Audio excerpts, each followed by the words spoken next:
Ahora conectamos en vivo con el ex procurador anticorrupción, el señor Antonio Maldonado.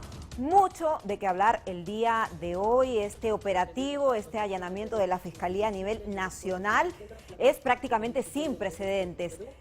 Antes de saludarlo, muy buenas tardes, consultarle su opinión. Su opinión sobre el desarrollo de estas diligencias, ¿no?, que el día de hoy han sorprendido a más de uno, sobre todo a los parlamentarios de Acción Popular en el Congreso. Buenas tardes. Buenas tardes, señorita Chan, agradezco su amable invitación. Bueno, el comentario se refiere a la lógica con que se está desarrollando el trabajo del Ministerio Público, particularmente a través de su Fiscalía contra la Corrupción en el Poder. El concepto es amplio, no solo es la corrupción enquistada en el Poder Ejecutivo, sino también en el Poder Legislativo.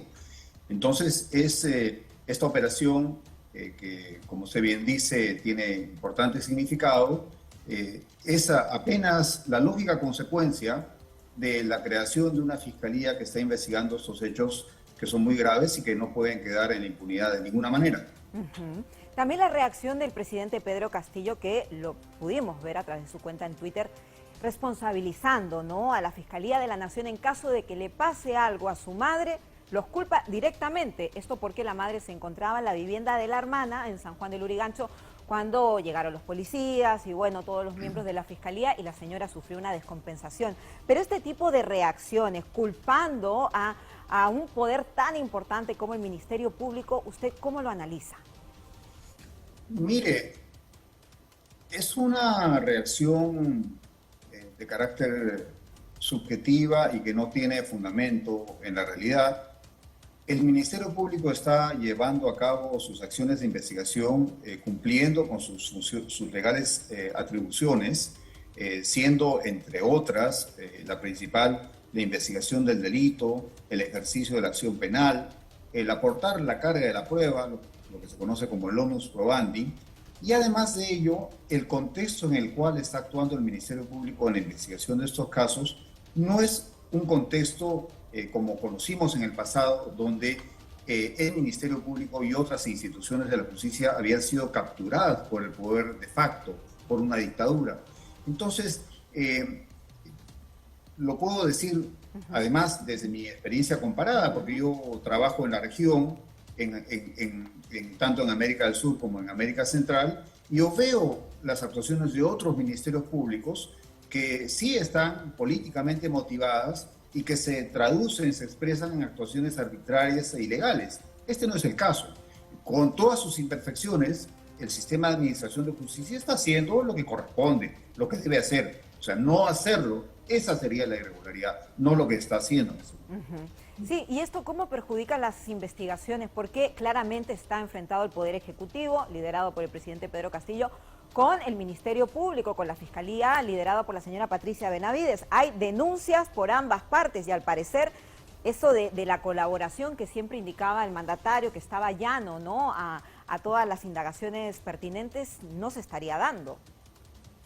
En efecto, no, las cosas van cayendo por su propio peso, la verdad se va conociendo, y se conoce que más allá de las palabras, muchas veces expresiones de colaboración, como usted refiere, en la práctica no se sustentan en los hechos. Entonces, reitero, acá hay una actuación legítima, una actuación legal, una actuación razonable, una actuación esperada por la ciudadanía, frente a hechos que no pueden ser pasibles de indiferencia por parte del sistema, en particular el sistema penal de administración de justicia y en particular del Ministerio Público. Entonces, lo que el Ministerio Público debe tratar de evitar es de caer en la provocación. Hay personas que quisieran politizar lo judicial y a la inversa, judicializar lo político, y ninguno de los dos extremos cabe en este momento. Lo que corresponde es que el Ministerio Público continúe de forma serena, de forma seria, objetiva e imparcial, con su trabajo, con su función, que reitero es muy importante, porque ejerce la defensa de la sociedad frente a la comisión de los delitos o frente a eventos de naturaleza delictiva. En el caso de los congresistas indicados como los niños, que también han sido parte, ¿no?, de estos allanamientos que se han desarrollado en varias regiones del país, en sus casas, oficinas, buscando estas documentaciones que serían muy importantes para esclarecer estas acusaciones de los colaboradores eficaces en torno a estos parlamentarios, al presidente de la República, al Ministerio de Transportes y Comunicaciones, bueno, toda la trama que estaría detrás de estos indicios de corrupción. ¿Qué pasa con los legisladores? Sabemos que ellos tienen esta inmunidad parlamentaria, pero en el fuero legal ellos podrían allanarse, por ejemplo, a una prisión preliminar o preventiva. Mire, la Constitución vigente en varios puntos, y concretamente en el artículo 117, en lo referente al presidente de la República, y el artículo 93, en lo referente a los integrantes del Congreso, fue diseñada para dar impunidad tanto al presidente como a los congresistas frente a investigaciones que corresponden, que deben darse. Y en este caso, el concepto de inmunidad parlamentaria estaría desvirtuado si se pretendiese, bajo ese concepto tradicional, hoy día ya superado por la doctrina de la norma, darle un escudo de protección a estos congresistas que están correctamente investigados por el Ministerio Público. Entonces, lo que sabemos es que hay una investigación que los ha comprendido, que esta investigación es correcta, que el concepto de inmunidad parlamentaria o del Congreso, en particular del artículo 93 que comento, no se corresponde con un Estado de Derecho moderno, que no puede tolerar la impunidad. Para ese tipo de conductas, la impunidad no alcanza. O sea, no alcanza ni frente a la Comisión de Delitos de Función ni frente a la Comisión de Delitos Comunes, como el caso de la violación de esta pobre trabajadora en el Congreso por parte de un congresista.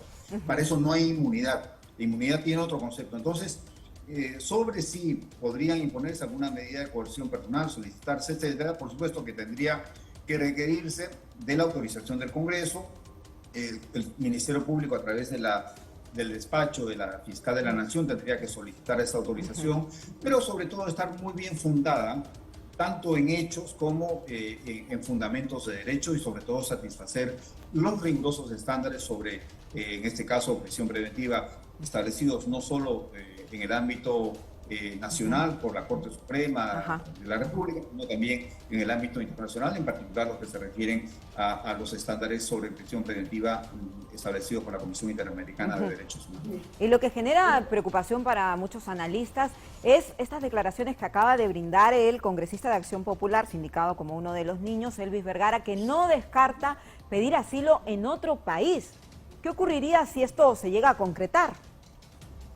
Mire, estas son declaraciones grotescas, ¿no?, que hay que rechazar de manera, la ciudadanía debe rechazar tremenda temeridad, ¿no?, porque es un insulto a la institución del asilo político, ¿no? El asilo político fue diseñado y precisamente en el mundo fue un aporte de las Américas para proteger a las personas que con nobles acciones habían puesto en riesgo su vida y su libertad frente a dictaduras y frente al abuso del poder. Este no es el caso.